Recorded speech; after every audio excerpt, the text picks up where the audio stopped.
Hello and good morning. It's me, Kenny Polcari, your host of the party. And today is Wednesday, April 5th, 2023. And here are the things you need to know. Yes, so stocks retreated just a bit. It's really no surprise. It's called short-term profit taking by the trader types, right? It is a holiday shortened week. So we're expecting volumes to recede, making dramatic moves more possible and also allowing the trader types to do exactly that. Take some short-term profits and then, ring the cash register. Loretta Mester out of Cleveland, she warns of further rate hikes ahead, not changing the Fed narrative at all. And gold rockets higher on the back of the weakening data, up more than $40 yesterday. What are we having for dinner tonight? We're having the grilled ribeye arrabiata. Okay, we'll get to that in a moment. So, ready? The labor market is slowing. The labor market is slowing. Now, you're supposed to read that in the same tone that Paul Revere used when he rode through the streets of Lexington, Mass. on April 18, 1775,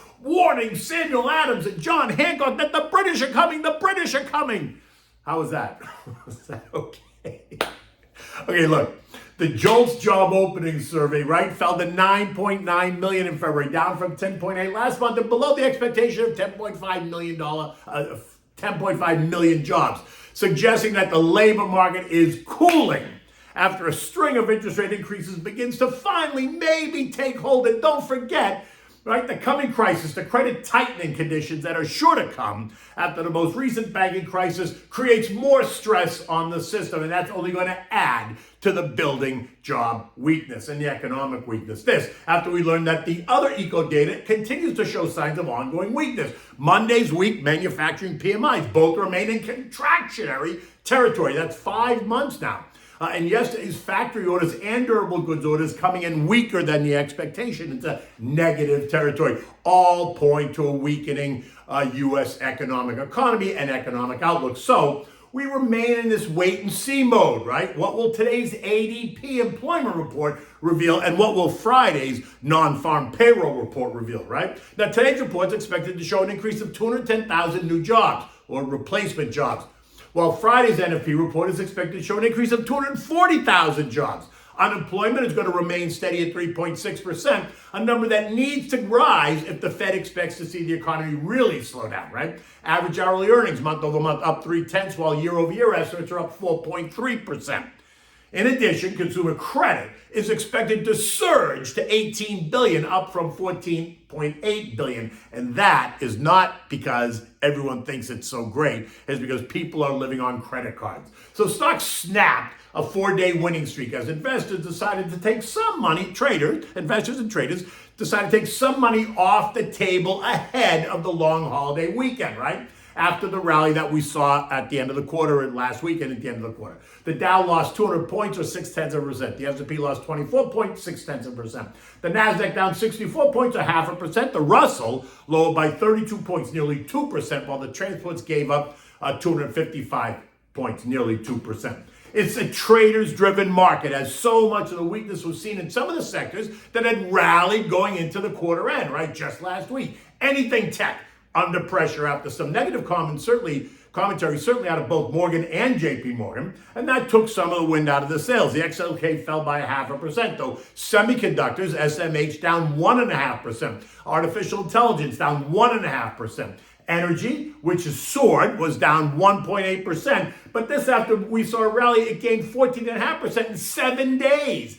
The industrials fell by 2.2% after gaining 7% during the same time. Basic materials suffered a decline, falling by 1.4% as investors reconsidered the depth of the coming slowdown and how deep and how difficult it might be. In fact, as I've been saying, we saw the greatest weakness in some of the sectors that have shown the greatest gains over the last couple of weeks and months, right? So in addition to the ones I already mentioned, metals and miners, they fell 2%, but they were up 10% in the last 7 days. Rails, air, and trucking, right? That ETF, IYT, down 1.5%, but it was up 7% in the last week. Oil and gas exploration, the XOP, lost 2.3% versus the 18% gain seen in just 1 week. The only sectors that I saw any gains yesterday, and they were very, very small, were utilities up 0.5%, healthcare and real estate up 0.02%, and communications up 0.3%. and C3.ai, a name that I had liked, saw a huge selling yesterday, down 26% after short seller Kerrisdale sent a letter to the SEC and to regulators claiming that C3 is using accounting gimmicks to bolster its balance sheet, claiming that the auditors missed it. Of course the auditors missed it. The stock's up 200% and the guy's short. The auditors in this case are Deloitte and Touche, right? In their claim, they say that C3 is using highly aggressive accounting to inflate income metrics to meet the sell-side analyst estimates, a claim that C3 clearly disputes. Now look, the guy's getting his head and something else handed to him, right? So I'm not surprised at the claim. The question is, how much did Kerrisdale buy back yesterday on the weakness that they helped create? Expect to hear more about this in the days ahead, right? This morning the stock is quoted a little bit lower, down a buck, about 4%, bringing it right down to the trend line, a line that it has held since February 1st. So today will be key. Will that trend line hold or not? Now, inflation remains stubborn in the places that matter the most. And Cleveland's Loretta Mester made that very clear again yesterday, saying that the Fed will likely has more rate increases ahead, and that in order to keep inflation in a sustained downward path while keeping inflation expectations anchored, rates will have to move further into restrictive territory this year. Precisely how much? Well, that depends on how much inflation expectations come down. It depends on how much demand slows, how the supply chains resolve themselves, and how much prices ease. This morning, Fed Fund futures continue to suggest a 65% probability of a 25 basis point rate hike in May, and then a pause. If that happens, it's going to take the terminal rate to the 5.25 range, a level that the Fed had targeted a long time ago. So while she said nothing really new, she maintained the narrative. Okay, and while that's what the Fed wants, it's still the inflation story that is making this more difficult. And surprise, the OPEC Plus announcement that saw them cut production by 1.5 million barrels per day beginning in May is only going to add to the ongoing inflationary concern. And why? Because you can expect higher energy prices as we move from winter to spring and spring to summer, and especially the summer driving and vacation season, right? Oil's up nearly 8% in the last 2 days. It's up 14% in the last week. And this morning it's trading at $80.85 a barrel, up from the mid-60s just days ago. And it's expected to hit $100 a barrel before this is over. And that's going to send gas prices surging again, which will continue to put upward pressure on prices. And so I would say, don't expect inflation to collapse anytime soon. Actually, don't expect it to collapse anytime soon in the things you need, right? Food, energy, utilities, healthcare. And guess what else? How about auto insurance? The other day I commented on how my auto insurance company, right, the Hartford Group, HIG, took my rate up 33% year over year, right, for 2 cars that are 4 years old, going up to $6,200 for 6 months. And when I called them, the agent's response was, well, the cost of everything has gone up, car parts are more expensive, inflation is hurting everybody, and so we revised our rates. Are you kidding me? By 33%? Something's wrong, and I don't think it's me. Because look, I called Allstate, right? ALL on the exchange, and guess what? Their rate came in at $4,600 for the 6 months, for the same 2 cars, the same coverage, everything exactly the same, right? Exactly the way it was at Hartford before they revised their rates. It's comical. The whole thing is comical. So right now, I'm a seller of HIG and I'm a buyer of Allstate. I mean, how can you not be? This morning, U.S. futures are a bit lower again. Nothing dramatic, but they're lower, right? Dow futures down 60, S&P's down 10, the NASDAQ down 30, the Russell down 7. We're coming into the long weekend. Many PMs are away from their desk. The eco data is weakening, and that raises concerns for what the future looks like, right? None of this is new, by the way, but there isn't anything else to focus on, so we're gonna look to lock in some short-term profits. Remember, these are not investors, they are day traders. They're always moving in and out. That's what they do. And they create all kinds of noise. Overnight, we saw the New Zealand Central Bank raise rates by 50 basis points, citing persistently high inflation.